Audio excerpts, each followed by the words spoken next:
Y'all, Wizard101 might be about to add what might be the new best wands into the game. This is actually really crazy. So we've had test run now for about a couple of weeks, and it's about to close. A new update is coming to live realm. It's going to feature a new gauntlet called the Liches and Legends Gauntlet. Now, I made a whole video basically going through the gear, but the highlight of this template is it's a gear template that gives up shad rating for other stats to be really good. It's a high resist, high damage template. It's something that people that do PvE and PvP alike would be interested in. But one of the biggest disappointments in test realm was that the wand did not give same school wand hits. So for example, right, the Storm wand, while yes, it gave up shads to give you all kinds of really good stats, like a square socket, which gives you HP, like relatively high damage, like relatively high pierce. Yes, it gave all of that, but it also gave myth wand hits, which nobody wants as a Storm when Storm wand hits do so much more damage. Now, I think not giving a same school wand hit is borderline disqualifying for the use of a wand in general in both PvP and PvE. But what's exciting is people that were digging in the files, they actually found that they're going to be adding a new template to the gauntlet when this goes into live realm. And what's amazing is this template is the exact same template as, you know, what we already saw in test run, but with same school wand hit. So this is the entire template for every single school, but for the purposes of this video, I'm just going to be comparing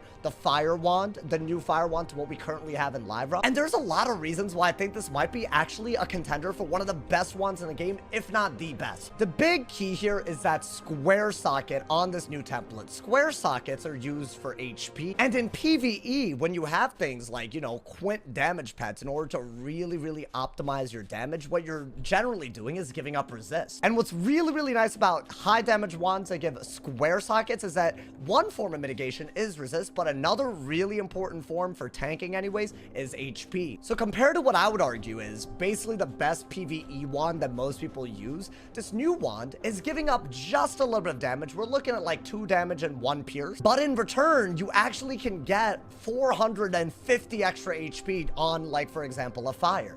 Why is that such a big deal? Because while it's actually pretty easy to hit the soft damage cap in PvE, it's borderline impossible to hit any sort of health cap in PvE. You could actually test this idea of how there's a soft cap for damage yourself if you're close to that damage cap, but it happens around the 230% damage range. So for example, right, with my current highest damage gear, I'm at 238 damage. That's what the game is saying. Let's say that I were to switch from a ring that gave 10 extra damage to a ring that didn't, right? You would expect my new damage to be 228. And yet, when I equip this ring, it is still way more than that. What that means is, because I'm running so much damage, that 10% extra on the jewel wasn't actually 10%, it was only 6%. So this new template, the damage that you're actually losing compared to most like super meta high damage PvE wands isn't even a real thing, because you're not actually getting the value of that damage. What this wand is basically doing, it's compared to the Reaver set, which is what a lot of people use, you're giving up 1 pierce for 500 HP, which in my opinion is a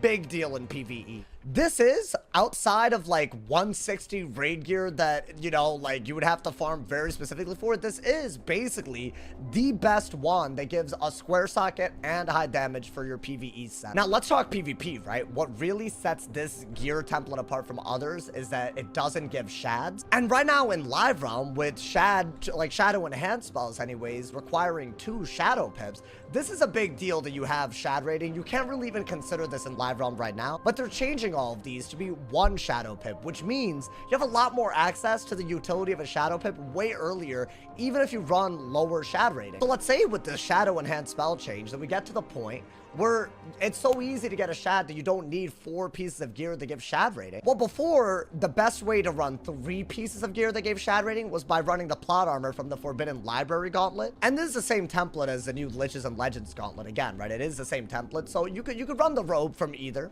But sometimes this trade-off actually doesn't work, because you give up a power pin compared to other gear, and sometimes that accuracy from that power pin is a really big deal. So now, if that is like, you know, too much of a trade-off, that giving up that accuracy for a sword pin that you might not even get that much use out of, now there's a new wand that you can still run 3 pieces of shad rating with your other gear, just give it up on the wand, and you're not giving up like a power pin. So there is a little bit more flexibility in terms of like where that trade-off is for the shad rating. It could matter for 3-piece shad setups. You cannot use this with a 4-piece shad setup because it doesn't give shad. I think the most comparable template is basically the Kanzu gear. So this does does give shads, but compared to this, the new Liches and Legends, like, you know, I guess Aaliyah set or whatever they're gonna call this template, it actually gives a little bit more damage, a little bit more pierce, right? So what you're gonna be weighing in PvP is losing the shad worth getting a little bit of a damage, a little bit of pierce. That's really the trade-off here. So like any gear in Wizard101, there is obviously no real right answer when it comes to this. I think in PvE, you're really going to be asking yourself the question of,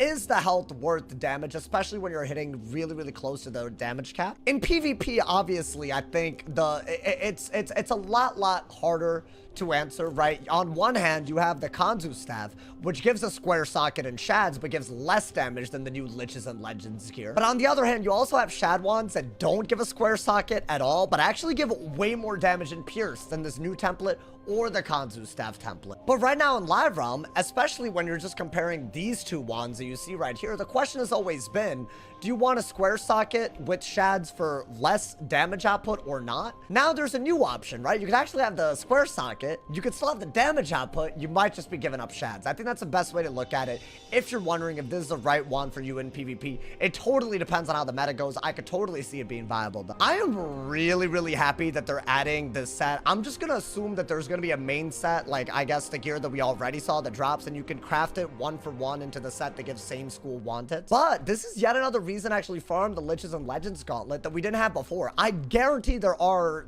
uses for this across the board in PvE, and especially if the meta isn't just super Shadow Pip reliant, it could be literally the best wand in PvP as well. We won't know until we see the meta unfold. I did have people comment on my previous gauntlet video when I called the wand the ass when it didn't give save school wandeds. Here's the thing, now if people prefer off school wandeds, sure, they have the option. In my opinion, you're better off running like side deck TCs that are 1 pip while running off school accuracy, so you can basically like do a wand hit while running the same school wand hit one, so you have access to damage. Right, I could just pack sprites inside deck if I want to break universal debuffs like weaknesses and shields. So I urge the people that were acting like these off-school wand-hit wands were worth it to really consider the same school wands. These are the ones that are really worth it. But yeah, y'all, let me know about this new template. Do you guys think they're going to be using it in PvE or PvP? Do you guys think that this is a reason to farm the gauntlet when you otherwise would not have had one? I look forward to reading all of y'all's thoughts on this. Drop a like if you enjoyed, leave a sub if you're new, and as always, if somebody hasn't told you you're awesome today, they doing something wrong. Stay awesome. See y'all soon.